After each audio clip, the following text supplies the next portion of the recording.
Phoenix Rising by Michael Anastas. Among all of us present, Jesse and James were the only ones unwilling to challenge the fire. When we returned, they were gone, and a clear path through the fire had been paved, just the right size for a speedboat. "You don't think someone came for them, do you?" asked Misty. "With all they've been through, I wouldn't be surprised," said Sabrina. "I have a feeling that it was someone sent by Giovanni. That would just give them more reason to go." "Why's that?" "Team Rocket started off on Giovanni's side, and ever since they left, it has been nothing but chaos for them. On the other side, Giovanni apparently came to the conclusion that Jesse and James already knew too much about him. It was a win-win situation for them to go back. I don't know what other reason they could have other than that." To this day, I have yet to hear from Jesse and James. Ash occasionally calls up and tells me about them.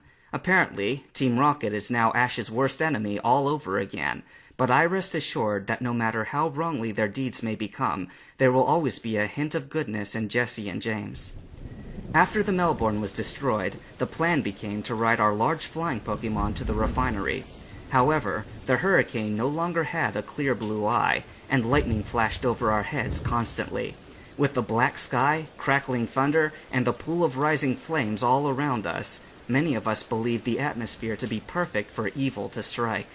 You could normally see scenes like these in all those weird Japanese cartoons. The lightning would flash on the black night, and the demon or whatever would rise from a burning pit. It had become a common scene. But we were on the offensive.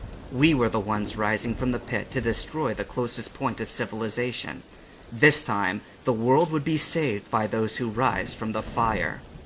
I blocked that thought from my mind as Ash went over the list of every Pokemon we had in our arsenals.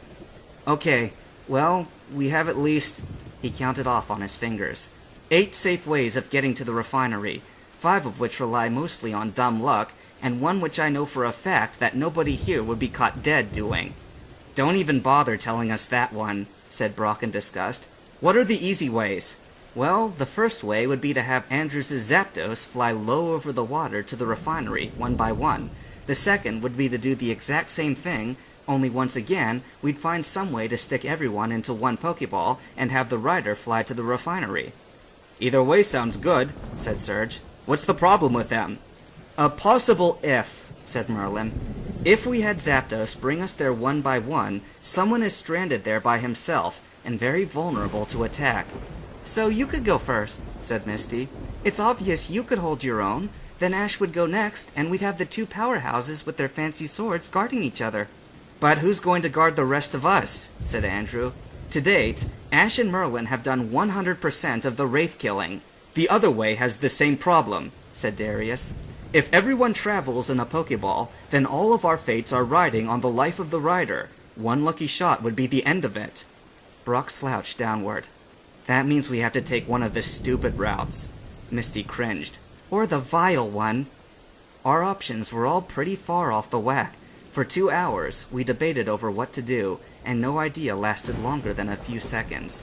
I remember all those ideas that we came up with. Make a bridge with Cassie's Prisitung's tongue. It wouldn't have been long enough. Have Ash and Merlin absorb a rock attack and make a bridge. It would have required far too much mental concentration from both of them combined to make a bridge that would work.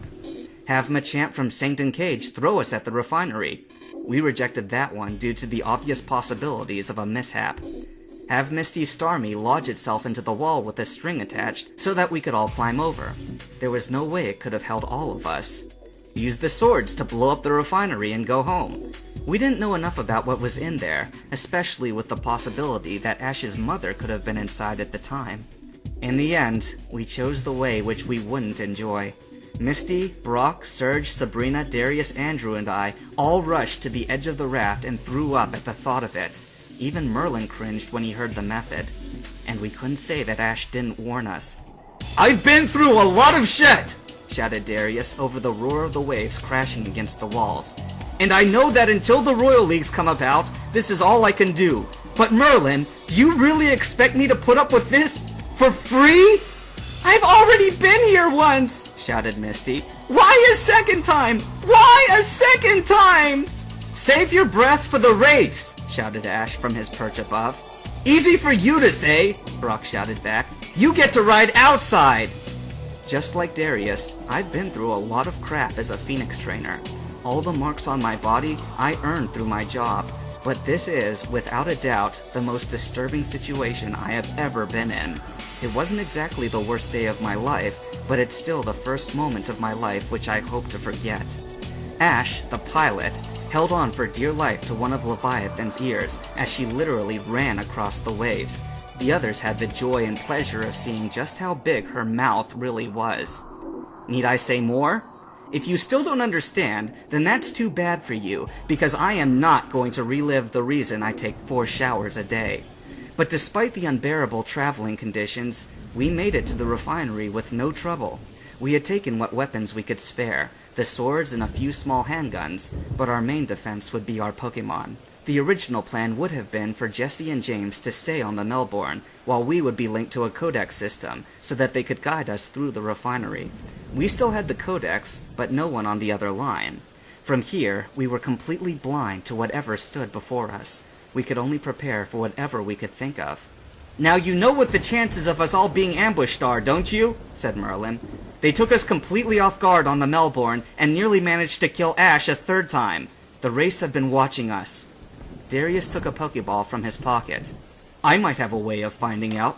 The Pokeball fell to the ground, and Gengar emerged. You know what you need to do? Yes, Master. Darius took a deep breath and rolled his eyes. I give up. Just go. Gengar vanished, and Darius went over his theory. According to Sierra Mana studies, ghost Pokemon disappear the way they do by circulating into the Netherworld, which I do not have time to explain to the fullest. From there, they can see everything else currently out of sight in the normal world. In other words, if the wraiths are watching us, he'll see them in their true form. We waited for a moment, and when he stayed in the Netherworld for a minute or two, Merlin went over the plans. Alright, now we don't know much about the refinery, but we do know that it is divided into 2 sections, the workstation and the living areas, which are located up top. The workstations start 10 stories up, and then 20 stories below us. Whatever's been keeping the hurricane alive for the past few months would have to be somewhere in the living areas. That will be the focus of Team A. Team B will proceed in the opposite direction, down below the waters, which would probably be the best place for the wraiths to be staying. Needless to say, most of the firepower will fall with Team B. What if Team A encounters the wraiths? Asked Serge. Ash shrugged. Team C comes to the rescue? Merlin slightly nodded. We'll probably need backup anyway. Serge and Sabrina volunteered to be backup, and the rest of us were divided. Me, being the lucky man that I am, got placed on Team B. Misty, Brock, Darius, and Cassie were picked to scale the living area. Our task put us deep below the waters, and since the only entrance happened to be on the 10th floor, we would have a very long way down indeed. Unless Team A encountered something along the way, they would simply end up coming back down to meet us anyway. Merlin found the ladder which James had spoken of a time before. He sailed up the ladder, not even bothering to place his feet on the steps, and reached the 5th floor platform before I had even gotten my foot on the first step. I saw the flash of a Pokeball opening, and a moment later, Merlin wove his flaming sword overhead. That was the signal that it was safe to proceed. Ash also kept his sword ready. His Pikachu now clung to the hat on his head, and he held up his blade to the darkness and herded us up the ladder. Then, when it seemed clear, he came up behind us. A repeat of the process, and we stood outside the door. Obviously, stealth was not part of the plan. Since there was no power to run the ID scanner, we were resorting to the use of C4. This probably won't be as loud as you think it will, warned Serge as he fastened the last wire, but that doesn't mean you won't be able to hear it. He stepped back a few hundred paces and pressed the button, lighting up the darkness before us. It should have been heard by all, but the crash of the thunder overhead drowned out most of it. For the storm to have been as great as it was, the wraiths had to know that we were about to enter their lair. Ash stepped over the flaming trail the blast had left and into the darkness. We followed behind him, only able to imagine what unspeakable horrors awaited ahead.